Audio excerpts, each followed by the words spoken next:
তেল বাদ দিয়েও ওজন বাড়ছে, ফ্যাট না খেয়েও সারাক্ষণ ক্ষুধা লাগে। আমি তো ভাত কমিয়েছি, তেল প্রায় বাদ দিয়েছি, তবু ওজন কমে না, বরং শরীর দুর্বল লাগে কেন? এই প্রশ্নটা আমি অনেকবার শুনেছি। ধানমন্ডির একজন ভদ্রলোক, বয়স 46, বাবার হার্ট অ্যাটাক হয়েছিল, তাই ভয় কাজ করত। নিজেকে খুব সচেতন ভাবতেন। রান্নায় তেল প্রায় নেই, ডিমের কুসুম বাদ, ঘি বাটার বন্ধ, কিন্তু তিনি খাচ্ছিলেন ভাত, রুটি, বিস্কুট, চা, চিনি, লো ফ্যাট খাবার। তিনি বললেন, ফ্যাট খাই না বলেই তো সুস্থ থাকার কথা, তবু সারাক্ষণ ক্ষুধা লাগে, পেট ভরে না, ওজনও কমে না। এখানেই আসল প্রশ্ন। আমাদের শেখানো হয়েছে চর্বি খেলে মোটা হব, চর্বি খেলে হার্ট নষ্ট হবে, কিন্তু ইতিহাস দেখলে বোঝা যায় চর্বি নতুন কিছু না, নতুন হলো চিনি আর পরিশোধিত স্টার্চ।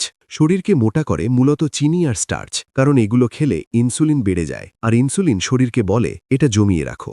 ভালো ফ্যাট আলাদা, এটা শরীরের জ্বালানি, মস্তিষ্কের খাবার, হরমোন তৈরির উপাদান। ফ্যাট খেলে তৃপ্তি আসে, ক্ষুধা কমে, বারবার খাওয়ার তাড়া থাকে না। একটু ভাবুন, দাদি নানিরা রান্না করতেন ঘি আর সরিষার তেলে, তখন কি ডায়াবেটিস এত ছিল?